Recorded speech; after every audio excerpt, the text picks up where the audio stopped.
सुनिए अभी फिलहाल साथियों, अगर कोरोना का डर था तो सबसे ज़्यादा डर मुझे था, क्योंकि इस कोरोना महामारी में सबसे ज़्यादा प्रोटेस्ट अगर किसी ने किए हैं तो हमने किए। एनआरसी का प्रोटेस्ट देख लो, चाहे आप नौकरी में आरक्षण के लिए देख लो। तो ये कोरोना के नाम पे जो सरकार ने गरीबों को और उनका हक मानने का जो एक सिलसिला जारी किया है, ये सरासर साजिश है। और मैं कह दूं आपसे कि आने वाले समय में इसका भी बहुत बड़ा उजागर होने वाला है। तो आप लोग डरे नहीं और इसका सामना करें। दूसरी बात, कोरोना महामारी में आपके हक अधिकार छीने जा रहे हैं। सुप्रीम कोर्ट जजमेंट दे रहा लगातार, लेकिन सुप्रीम कोर्ट ने कभी जजमेंट ये नहीं दिया कि कोरोना में महामारी में जो सड़क पे जो हमारे जो भिखारी भाई हैं, हमारे जिनके पास घर नहीं है, उनके लिए व्यवस्था की जाए। इस प्रकार की कभी जजमेंट नहीं है। साथियों, ये सोचना पड़ेगा हमें। सर्वप्रथम भीमराव अम्बेडकर, बाबा साहब अम्बेडकर को नमन करते हुए, मान्यवर कांसीराम साहब के चरणों में नमन करते हुए, और आज मान्यवर साहब कांसीराम के गुरु रहे या उनको जागरूक करने वाल्मीकि जी को नमन करते हुए, इसके बाद में हमारे भीम आर्मी के राष्ट्रीय अध्यक्ष बड़े भाई वीररत्न सिंह जी और भीम आर्मी आर्य समाज पार्टी के राष्ट्रीय अध्यक्ष एडवोकेट चंद्रशेखर आजाद जी, और मेरे साथ चलकर आए हमारे भीम आर्मी के प्रवक्ता राजेश वर्षी जी, हमारे नवनियुक्त संभाग के प्रभारी, उनको मेरी ओर से हार्दिक हार्दिक मंगल कामनाएं, राकेश बामनिया जी को, और हमारे भीम आर्मी के जिला प्रभारी भाई सोनू खान जी, सोनू खान जी, और हमारे भीम आर्मी के कप्तान, जिला कप्तान भाई रवि गुजराती जी, और इस तहसील के अध्यक्ष भाई नरेंद्र गढ़िया और उपाध्यक्ष भाई जीवन सोलंकी जी का है, और हमारे घटिया तहसील में चलकर आए महिदपुर के हमारे पदाधिकारी साथी और डराना के हमारे साथी, और इसके बाद में यहाँ पर मौजूद तमाम 1-1 लाख के बराबर एक भीम सैनिक को मेरा क्रांति का सैल्यूट। जय भीम। साथियों, मनुवादी लोग सोच रहे होंगे कि ये भीम आर्मी वाले कोरोना महामारी में भी नहीं जम रहे, लगातार प्रोटेस्ट पे प्रोटेस्ट किए जा रहे हैं। उनको ये नहीं पता कि जब हमारे घर में आग लगी तो क्या हम घर में बैठेंगे क्या? हमें पता है कि अगर हम आज घर में बैठ गए चुप के तो हमारी आने वाली पीढ़ियों के पास में जो आज घर बना है ना, वो घर नहीं रहेगा, वो छत नहीं रहेगी। इसलिए आज हम सड़कों पर संघर्ष कर रहे हैं। साथियों, अब बात आती है कि हमारे प्रोटेस्ट करने से, हमारे आंदोलन करने से क्या होगा, आखिर क्या होगा? तो मैं आपको कह दूं कि आज हमारे देश के जो माननीय प्रधानमंत्री नरेंद्र मोदी जी, जो आज पीएम की कुर्सी पर बैठे हैं, एक संगठन है जो विशेष संगठन है, जिनको राजनीतिक सत्ता का सहयोग प्राप्त हुआ है और बहुजनों के हर अधिकार में वो टांग अड़ाते हैं। तो उस संगठन ने भी आज से कई सैकड़ों वर्ष पहले सड़कों पर संघर्ष किया, और वही संघर्ष हमारे, लेकिन हमारे संघर्ष और उनके संघर्ष में अब सवाल ये खड़ा होता है कि हमारा संघर्ष विफल क्यों हुआ, संघर्ष और उनका संघर्ष सफल क्यों हुआ। साथियों, इसके लिए भी हमें समझना पड़ेगा। आपने देखा होगा कि कोरोना काल के अंदर सारी जितनी भी संस्थाएं हैं, धार्मिक संस्थाएं हैं, सारी संस्थाओं पे क्या हो गया, ताला लग गया। और हमारी जो लड़ाई है अम्बेडकरवाद वर्सेस मनुवाद, तो मनुवादियों ने हमारे लोगों को, ना समझ लोगों को, अशिक्षित लोगों को, अनपढ़ लोगों को, और यहाँ तक कि कुछ पढ़े लिखे मूर्खों को, जो आईपीएस आईएएस बन गए, उन मूर्खों को भी उनकी जाल में बांधे रखा और उनको अम्बेडकरवाद का पाठ पढ़ाने नहीं दिया। साथियों, आपने देखा होगा कि जिस गांव के अंदर भीम आर्मी की दस्तक होती है, मुझे नहीं लगता कि उस भीम आर्मी की केडर और मीटिंग के बाद उस गांव के लोग अनपढ़ या गंवार रहे होंगे। वो मुंह पे ताव देके, गले में नीला गमछा डाल के अपने अधिकारियों के लिए आवाज बुलंद करते हैं। अगर उनका राशन कार्ड नहीं बना तो उसके लिए मांग करते हैं, अगर उनके मोहल्लों में सड़क नहीं बनी तो उसके लिए मांग करते हैं, अगर उनके घर में, अगर उनकी वृद्ध माता बहनों को, मेरी आवाज सबके पास आ रही है तरीके से, जो इधर खड़े थे सबको बजा। आप लोग सभी लोग अपना टाइम वेस्ट करके आए तो इसको इन्वेस्ट गलत जगह मत करो, क्योंकि हमें भी बार बार समय नहीं मिलेगा यहाँ आने का। साथियों, आज हमारा मुद्दा आरक्षण को 9वीं सूची में डलवाने के लिए। अब ये सवाल ये होता है कि आरक्षण तो हमें प्राप्त है तो उसको 9वीं सूची में क्यों डलवाना होता है। तो 9वीं सूची में डलवाने के बाद साथियों, उस चीज को मैं आपको एक उदाहरण देकर समझा रहा हूं इस बात को कि जिस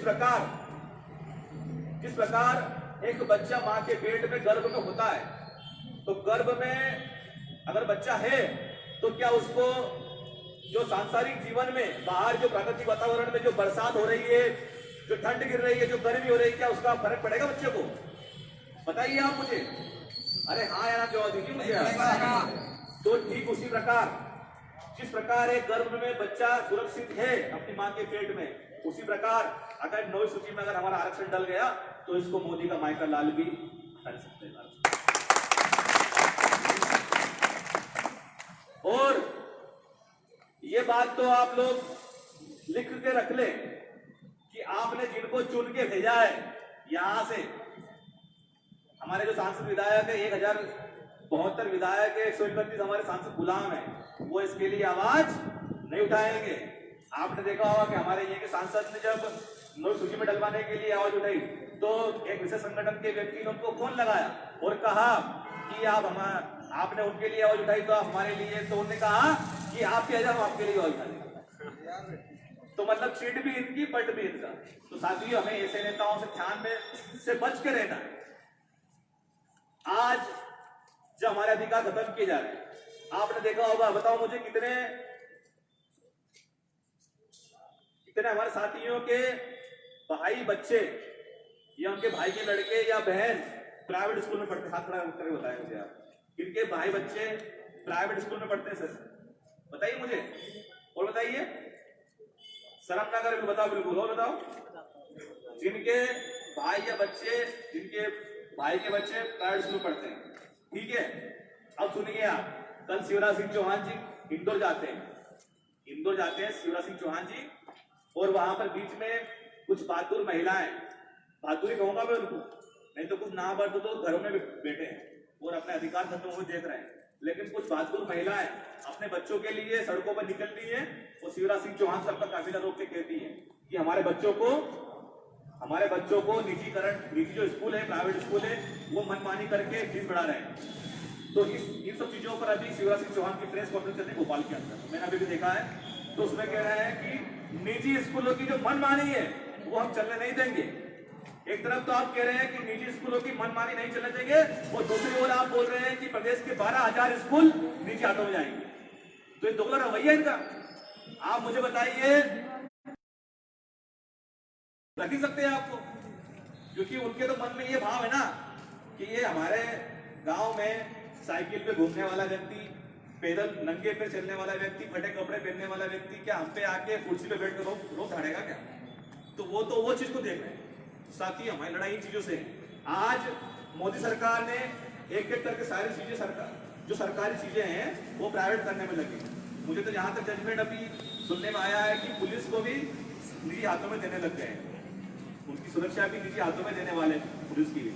तो साथियों, जब अगर सरकारी संस्था नहीं रहेगी, जिस प्रकार से आज निजी स्कूल मनमानी कर रहे हैं फीस के लिए, तो मुझे ये पूरा आभास हो रहा है, और आपको होना चाहिए आभास ये कि आने वाले भविष्य के अंदर आपके जो अधिकार हैं, अगर वो निजी हाथों में चले गए तो मैं आपको ये गारंटी देता हूं कि आप उनके सामने अधिकार लेने जाओगे तो वो आपको जूता मारेंगे, वो आपको लट मारेंगे, वो आपको डंडा मारेंगे और कहेंगे तेरा संविधान जिंदा था जब तक हम तेरे लिए, तेरा संविधान जिंदा था जब तक हम तेरे सामने न बच सकते, लेकिन अब तेरा संविधान जिंदा नहीं है।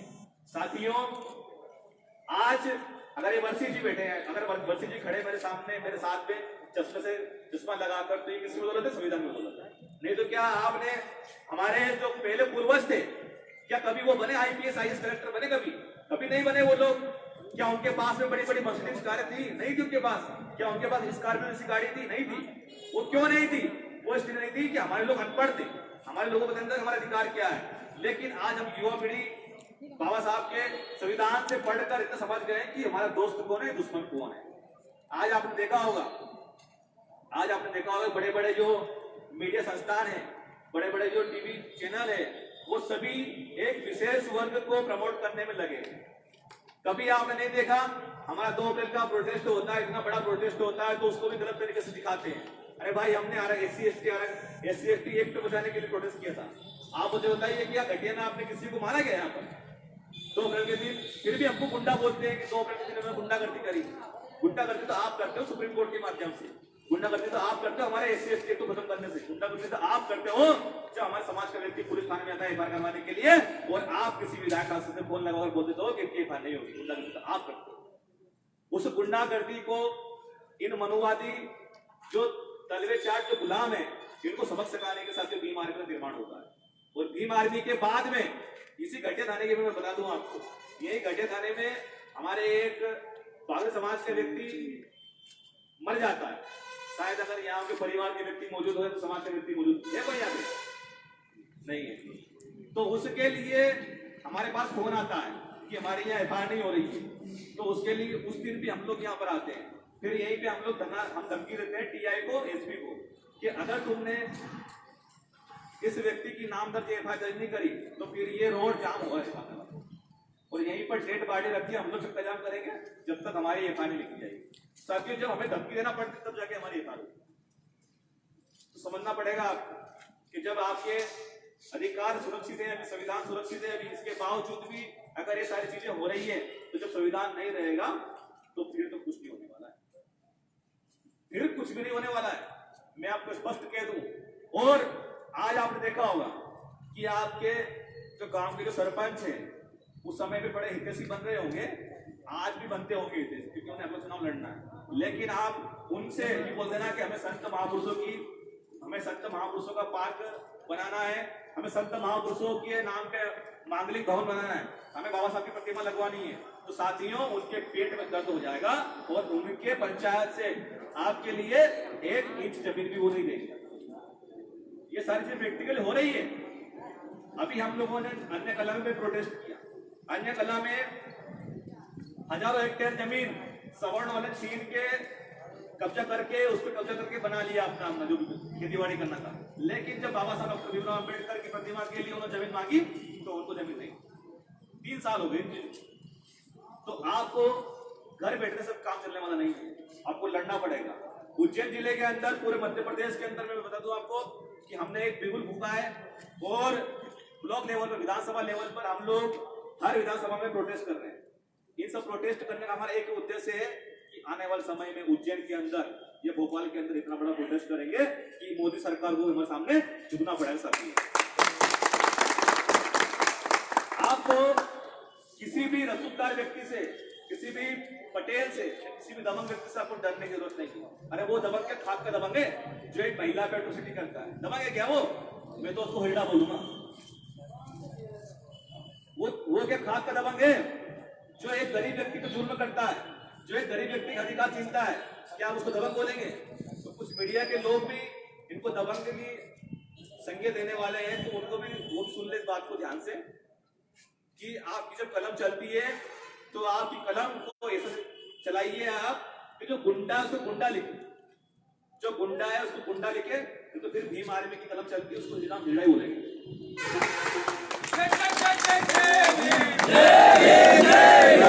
और पुलिस के अधिकारी भी आपके इलाके में अगर एट्रोसिटी कहीं होती है तो आप अकेला ना जाए वहां पे विफा करने के, क्योंकि साथियों हमने देखा है यहाँ तक कि मध्य प्रदेश की सरकार को, डीजीपी महोदय को, विवेक जौहरी साहब को ये आदेश निकालना पड़ा था उनको कि जब भी शेड्यूल कास्ट के व्यक्ति, SC ST के व्यक्ति अगर थाने में FIR करने जाते हैं तो पुलिस के थाना इंचार्ज, वहां के अधिकारी कर्मचारी उनसे तमीज से बात करें, उनको वहां पे तमीज से पेश आए। तो जब डीजीपी महोदय को अगर इस प्रकार का आदेश निकालना पड़ता है तो कहीं ना कहीं साथी हमारे लिए विकट परिस्थितियों समय है आज। तो आपको समझना पड़ेगा इस बातों को। आज हम लोग इकट्ठा क्यों हुए? आज हम लोग इकट्ठा इसलिए हुए कि आज शिक्षा नीति 2020 जो लागू हो रही है पूरे भारत देश के अंदर, उस शिक्षा नीति में जब हमारा बच्चा नर्सरी पे पढ़ने जाता था या पहली कक्षा में पढ़ने जाता था सरकारी स्कूलों के अंदर, तो सरकारी स्कूलों में अगर हमारा बच्चा अब पढ़ने जाएगा तो वो A फॉर एप्पल नहीं, वो A फॉर अनाड़ी पढ़ेगा। पड़ेगा अनाड़ी? क्योंकि उसको पढ़ने के लिए अब इंग्लिश मीडियम की जो अंग्रेजी जो थी, अंग्रेजी हमारा विषय था, उसको खत्म कर दिया। अब आपके बच्चों को अंग्रेजी की जगह संस्कृत पढ़ना पड़ेगा।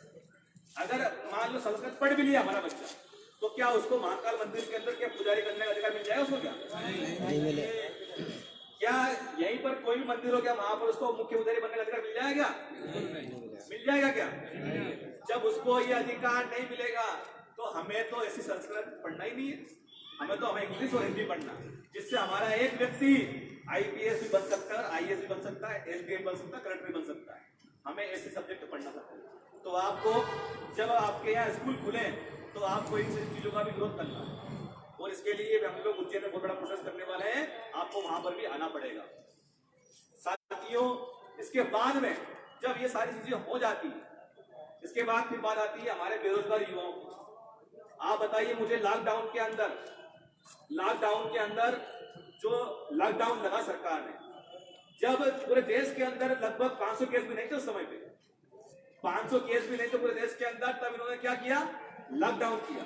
लेकिन आज जब देश के अंदर रोज डेली लगभग 1700, 1800 या 500, 600 लोग मर रहे हैं रोज डेली, 900 लोग डेली मर रहे हैं, और 60,000 से ऊपर केस रोज आ रहे हैं।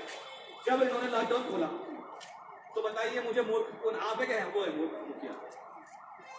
बताइए मूर्ख कौन है?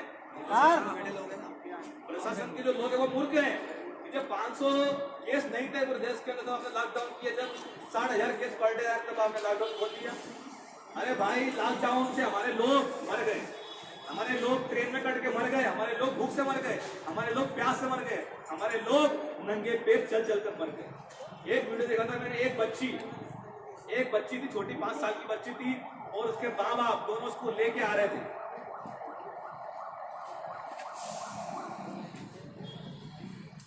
शायद आप लोगों ने भी वो वीडियो देखा होगा कि एक छोटी बच्ची, 5 साल की बच्ची थी, और उसको उसके माँ बाप लेके आ रहे थे। वो बच्ची मर चुकी थी, छोटी बच्ची।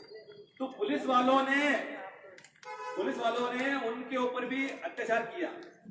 जब पुलिस वालों को रोका, उसका पति, उस बच्ची का बाप उनसे दरखास्त करता है कि ये मेरी बच्ची है और हम लोग गाँव जा रहे हैं। फिर भी पुलिस वाले उनके ऊपर एट्रोसिटी करना बंद नहीं करते, जब उस बच्ची को उन्होंने गोदी में बिठाया तब उसकी माँ को मालूम पड़ा कि ये बच्ची तो मर गई। शायद आपने तो वालों वीडियो देखा होगा। तो जब सरकार और सरकार के बेटे नौकर जब तानाशाही पर उतर जाते हैं, तब मानवता खत्म होती है। तो इन्हीं मानवता के खत्म होने के विरुद्ध हम लोगों ने प्रोटेस्ट किया। लॉकडाउन के अंदर भी हम लोगों ने अपने अधिकारों के लिए लड़ते रहे। राकेश बामनिया जी और हमारे जिला अध्यक्ष जी, बलसी जी, सभी लोगों ने गांव-गांव जाकर, घर-घर जाकर ये पूछा कि आपके यहाँ पर अनाज है कि नहीं, और वहां पर जाकर उन्होंने व्यवस्था की। जितने उनसे बने उन्होंने व्यवस्था की। लेकिन सरकार के लोगों को दुख ये मनाना चाहिए कि आपको एक गरीब व्यक्ति को खाना देने की बजाय आपने उसको समय में लठ दी, आपने उसको लठ से मारा, आपको दुख ये मनाना चाहिए। आज कल साथियों, अब बात आगे बढ़ती है। अब बात आती किसानों की, बेरोजगारों की। आप मुझे बताइए, लॉकडाउन के अंदर शिवराज सरकार ने श्रम कानून के अंदर बदलाव किया, और श्रम कानून के अंदर बदलाव करके ये कहा कि आज ये बदलाव हो रहा है कि अगर नरेंद्र किसी कंपनी में काम कर रहा है तो उसको बेवजह बगैर सूचना के उसको निकाल लिया जाएगा। जैसे राकेश बामनिया जी आज भी प्राइवेट बैंक में काम कर रहे हैं, अगर बामनिया जी को अगर निकाल दिया गया तो क्या आपका परिवार रोड पर जाएगा भूखे? तो साथियों, अगर इनको निकाल दिया तो पहले का जो श्रम कानून था, बाबा साहब भीमराव अम्बेडकर ने उसका अधिकार दिए थे कि इनको निकालने से पहले नोटिस दिया जाए, और अगर निकाला गया तो इनको 6 महीने की सैलरी दी जाए, और इसके बाद इनके पास में उस नौकरी को हासिल करने के लिए कोर्ट का दरवाजा खुला रहता था। लेकिन आज का जो कानून है, अगर आपको किसी कंपनी से निकाल दिया तो फिर आपको कोर्ट में जाने का अधिकार भी नहीं। 1000 दिन तक आप कोर्ट में नहीं जा सकते। अभी इंदौर में 400 मजदूरों को निकाला है। अभी इंदौर में 400 मजदूरों को एक कंपनी से बाहर निकाला, वो मजदूर ना तो घर के रहे ना घाट करे। तो साथियों, इसके लिए भी अब हमको आवाज उठाने की जरूरत है, क्योंकि आप ही के भाई बंधु, हमारे गरीब लोग काम कर रहे हैं फैक्ट्रियों में, हमारे भाई लोग गरीब गरीब जो हमारे भाई लोग हैं, दलित आदिवासी पिछड़ा है, वही लोग काम कर रहे हैं। तो आपको इन सब चीजों को देखना पड़ेगा। अब साथ ही बात आती है किसानों की। आप मुझे बताइए कि यहाँ पर कितने हमारे लोगों की फसल खराब हो चुकी है, हाथ में बताइए।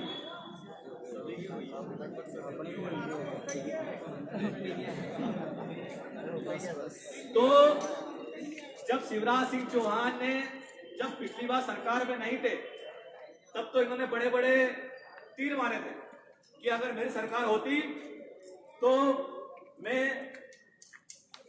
1 हेक्टेयर के 40,000 मुआवजा देता। सुनो भाई, बड़े बड़े दिनों तीर मारे थे। और जब इनकी सरकार नहीं थी, तब जब बिजली के बिल ज्यादा आ रहे थे, तब इन्होंने क्या किया था कि मोहल्ले में जा जाके इन्होंने बिजली कनेक्शन जोड़े थे, बिजली बिल भरने। आज हमारे बिजली के बिल भी शायद सभी के बिल डबल आ रहे हैं, डबल से भी डबल। मेरा खुद का बिल 4,000 रुपए है। मेरे घर में सिर्फ एक पंखा टीवी चलता है बस। उसके बाद भी अगर बिल 4,000 रुपए आता है, तो कहीं ना कहीं इन्होंने जो विधायक खरीदे ना, इन्होंने जो 25-26 विधायक खरीदे हैं, उस विधायक की कीमत हमसे वसूल रहे हैं बिल के माध्यम से। तो ऐसे चोरों को हटाना भी सदियों में। आज आपने देखा होगा, तो मैं कहना चाहता हूँ शिवराज सिंह चौहान जी से, क्योंकि मैं आपको हर चीज अवगत कराता हूँ। मैंने इनको ये भी कहा था पिछली बार, वो सारे गेहूं खराब हो। साथियों मैं बता दूं आपको, ये लोग क्या करते हैं, ये लोग मंडी के लोग और नेता लोग मिलकर क्या करते हैं, आप जो फसल मेहनत से उगा के बेचते हैं मंडी के अंदर, उनमें ये भ्रष्टाचार करते हैं। और जैसे कि अगर मान लो घटिया की मंडी में अगर 1,000 क्विंटल या 100 क्विंटल गेहूं खराब हुआ, तो साथियों उसको दिखा देंगे 500 क्विंटल गेहूं खराब हुआ, और 400 क्विंटल गेहूं ये बेच देंगे ब्लैक में, और 100 क्विंटल दिखा देंगे। तो ये भ्रष्टाचार कर रहे हैं ये लोग। आज शिवराज सिंह चौहान खेतों में जा रहे हैं और किसानों का दुख दर्द बांट रहे हैं, लेकिन मैं आपको कह दूं कि ये सिर्फ नोटंकी करने वाले हैं, किसानों के लिए कुछ भी नहीं करेंगे। इस बात को आप ध्यान से नोट कर लें इस बात को। और प्रशासन के लोगों से मैं एक बात कहना चाहता हूं कि हमारे लोगों को सताना बंद कर दो। हमें ये डराना बंद कर दो कि हमारे ऊपर ये IPC धारा की ये लग जाएगी, आपके ऊपर लॉकडाउन की धारा लग जाएगी। ये भीम आर्मी के शेर है, बहुजन शेर है, बब्बर शेर है, ये किसी के बाप से नहीं डरते। जय जय जय जय जय भीम, जय भीम, जय भीम। मान्यवर साहब कांसीराम साहब ने कहा है कि अगर आपने सड़कों पर कब्जा नहीं किया, तो फिर आप संसद और विधानसभा में कब्जा नहीं कर पाए। अगर आज आपने इनका विरोध नहीं किया, तो कल ये आपको विरोध करने लायक नहीं छोड़ेंगे। अगर आज आपने इनके खिलाफ नहीं बोला, तो कल से आपकी जीवान भी ये लोग काट लेंगे। साथियों, इसलिए आपको बोलना पड़ेगा, लड़ना पड़ेगा, सबको आना पड़ेगा। और अगर आज आप डर गए इनकी लाठी गोली बंदूक से, इनकी FIR से, तो मैं समझता हूं कि आने वाले समय में आपकी जो पीढ़ी आएगी, उसको FIR करने का अधिकार भी ये लोग नहीं छोड़ने वाले। तो आपको समझना पड़ेगा। और आज यहाँ पर आप सभी भाइयों ने इतना जोश दिखाया, इतनी भरी बारिश के अंदर भी आप लोग अपने घरों से निकल कर आए, उसके लिए आप सभी का धन्यवाद। और उम्मीद करता हूँ कि आप सभी लोग इसी प्रकार से आगे भी आते रहेंगे। अब मैं कहना चाहूँगा, हमारे सभी लोग ऐसे दूर खड़े हो जाएं, सोशल डिस्टेंस बना के, और हम 5-10 मिनट हम प्रोटेस्ट करेंगे, नारेबाजी करेंगे।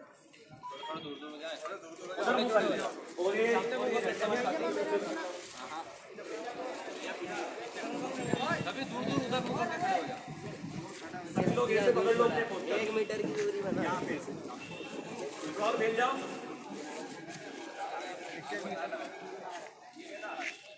हमारे सोनों में नारे लगाएंगे, ठीक है?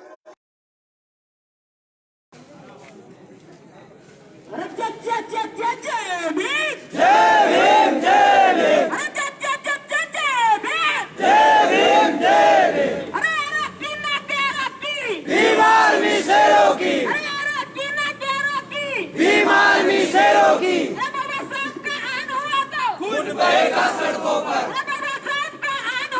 खून बहेगा सड़कों पर। जय भीम, जय भीम, जय भीम, जय भीम। जिंदाबाद, जिंदाबाद, जिंदाबाद। भीम आर्मी से रोकी, भीम आर्मी से रोकी, भीम आर्मी से रोकी। जय भीम, जय भीम।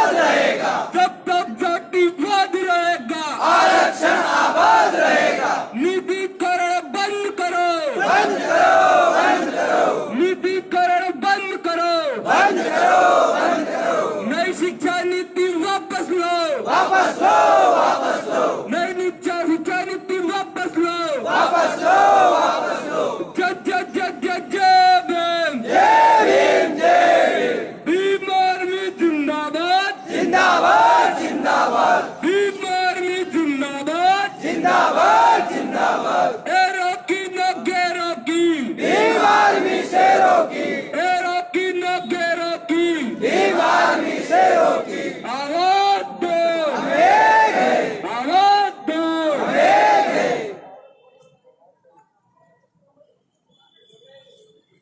अरे हम क्या चाहते, आजादी, अरे हम क्या चाहते, आजादी, है हक हमारा, आजादी, है हक हमारा। आजादी, मनुवाद से, आजादी, मनुवाद से, आजादी, सामंतवाद से, आजादी, सामंतवाद से, आजादी, ब्राह्मणवाद से, आजादी, ब्राह्मणवाद से, आजादी, पूंजीवाद से, आजादी, पूंजीवाद से आजादी, हम छीन के लेंगे। आजादी, तुम कुछ भी कर लो। आजादी।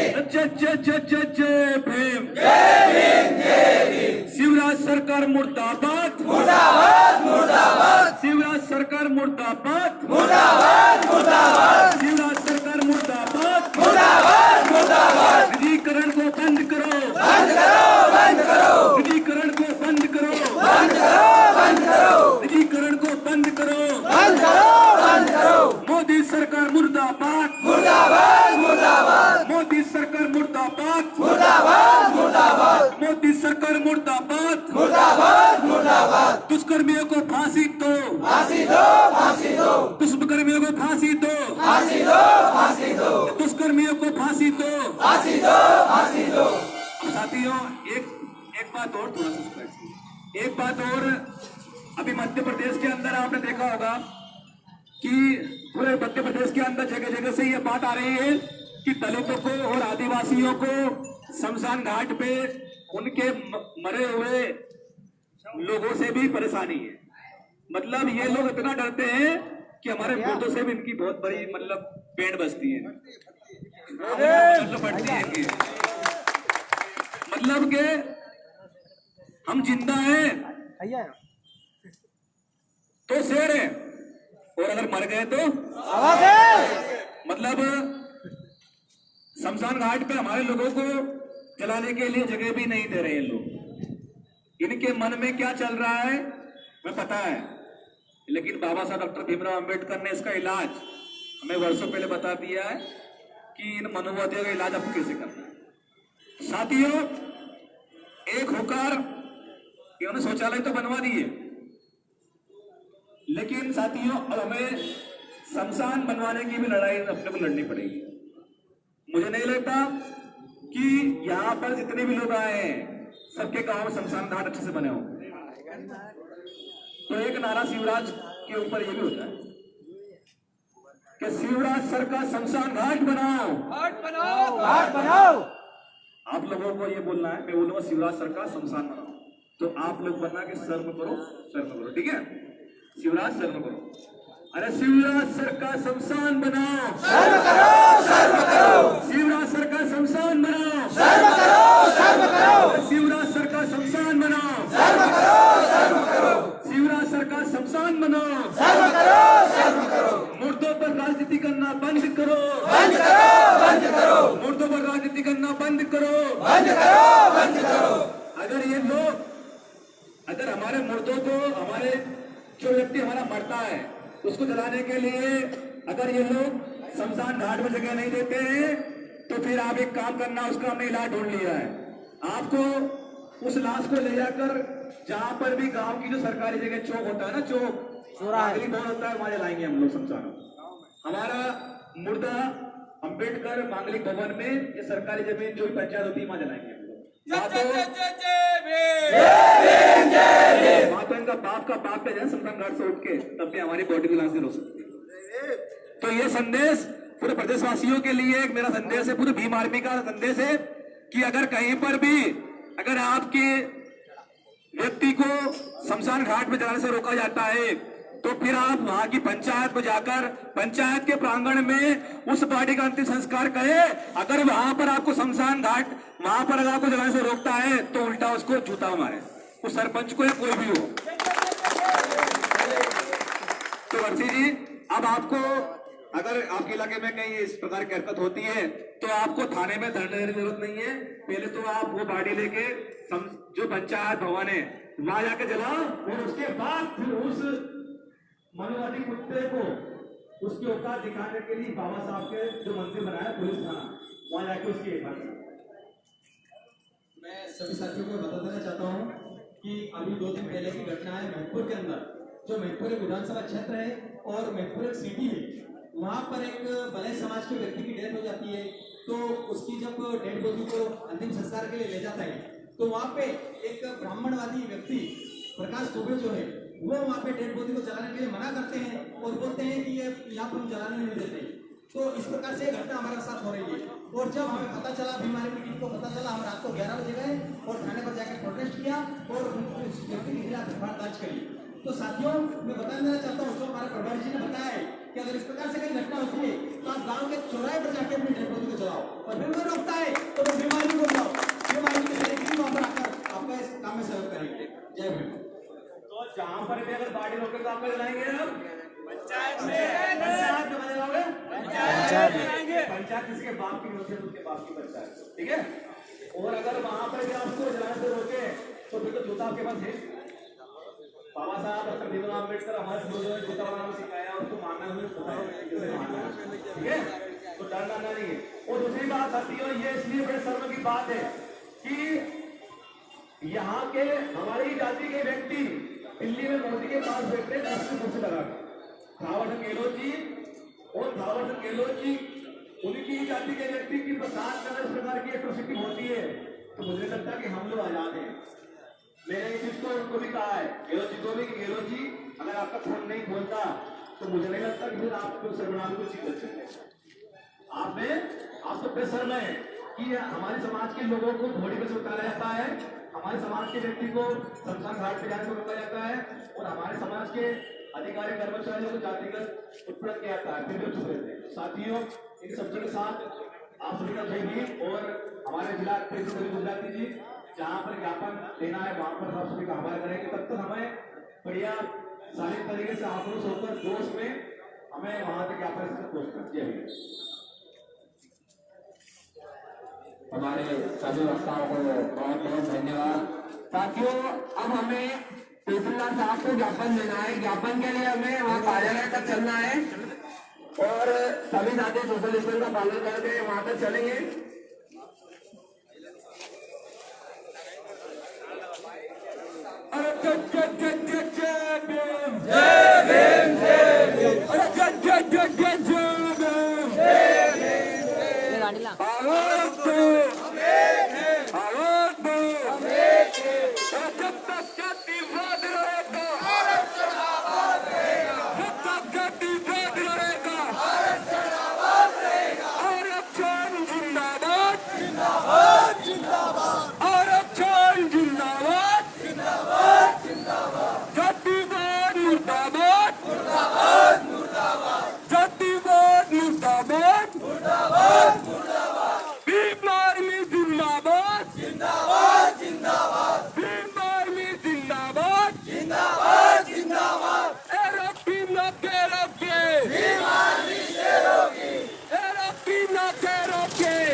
जिंदाबाद।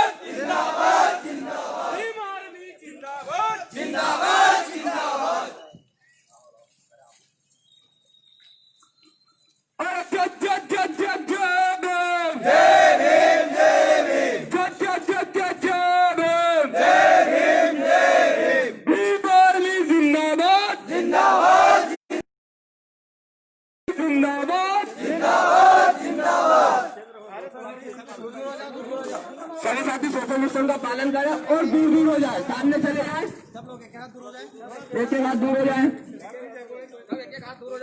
सब लोग दूर दूर हो जाए, सोशल डिस्टेंसिंग बना लो।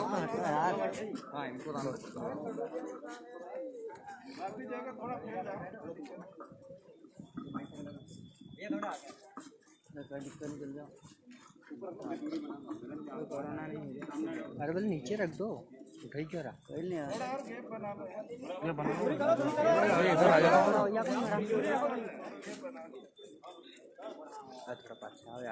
प्रति महामहिम राष्ट्रपति महोदय द्वारा तहसीलदार महोदय, तहसील घटिया, जिला उज्जैन, मध्य प्रदेश।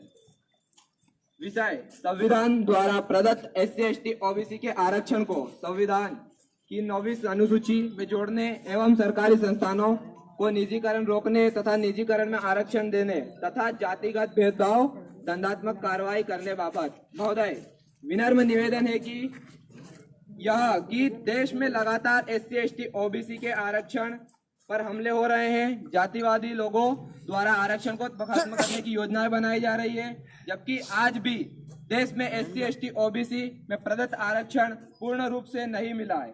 तो महोदय भविष्य में आरक्षण में कोई क्षति न पहुंच सके, इसलिए संवैधानिक आरक्षण को संविधान की 9वीं सूची में जोड़ा जाए। दूसरा महोदय, यह देश में संवैधानिक संस्थानों को सरकार द्वारा लगातार निजी हाथों में दिया जा रहा है।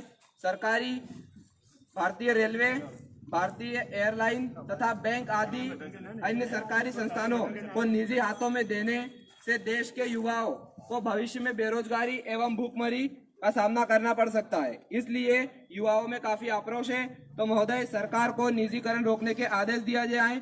महोदय भारत सरकार द्वारा सरकारी संस्थानों को निजी हाथों में दिया गया है, उन संस्थानों में भी संविधान की सामाजिक आर्थिक बराबरी के मूल सिद्धांत को लागू करके उन निजी संस्थानों में संवैधानिक आरक्षण लागू किया जाए।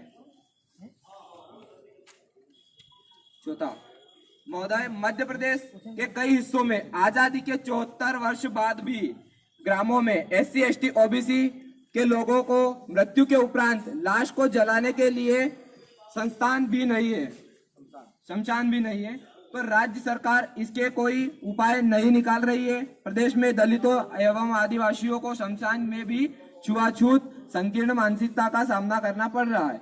भीम आर्मी अनुरोध करती है कि दलितों व आदिवासियों के हित में भी शमशान मुहैया कराए। पांचवा महोदय, केंद्र सरकार द्वारा शिक्षा नीति 2020 में बहुत सारी त्रुटियां हैं, जिनके परिणाम भविष्य को में देखने को मिल सकते हैं, जैसे कि नर्सरी से कक्षा 5वीं तक अंग्रेजी की अनिवार्यता को खत्म करना। महोदय निवेदन है कि शिक्षा नीति 2020 पर पुनर्विचार करने की आवश्यकता है। छठा, देश में SC/ST OBC एवं मुस्लिमों पर लगातार अत्याचार बढ़ रहे हैं।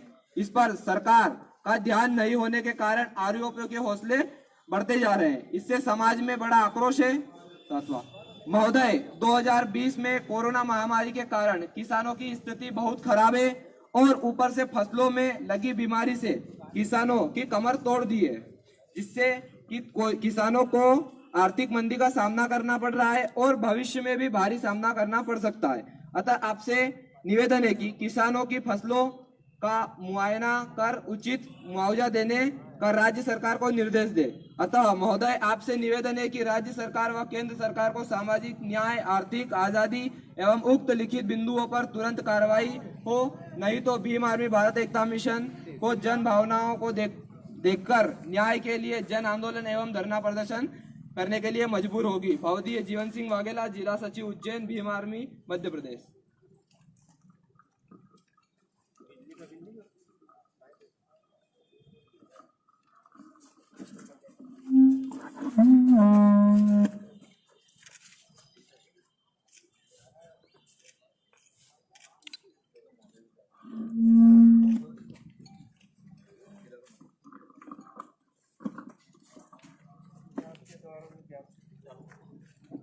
आपके द्वारा जो ज्ञापन दिया गया महामहिम राष्ट्रपति महोदय के नाम के विधि माध्यम से कलेक्टर महोदय के माध्यम से हम नियत महामहिम तक पहुँचा देते हैं। तो एक बात हो कि लगभग ये उज्जैन जिले की अपना तीसरा प्रोटेस्ट है ना, ये तीसरा हमारा है और हमने पूरा सोशल डिस्टेंस का पालन करके किया है। इस सबसे पहले हमने नागदा शुरुआत की थी इस चीज की, तो नागदा में भी बढ़िया प्रोटेस्ट रहा हमारा, तराना में रहा और आज घटिया में। और हमने सरकार की जो पॉलिसीज हैं, सरकार के जो कायदे कानून है, सबका पालन किया हम लोगों ने। फिर भी अगर हमारे कुछ साथियों को डराया भी गया कि अगर आप ऐसा करोगे तो ऐसा हो जाएगा, लेकिन मैं बता दूंगा, आप देख ले सभी के पास मास्क है, ठीक है। सोशल डिस्टेंस पालन किया हम लोगों ने। और हमारा 31 तारीख हमारा प्रोटेस्ट है खासरोद में, इन्हीं सब चीजों को लेकर। तो आपका बहुत बहुत धन्यवाद। जय भीम।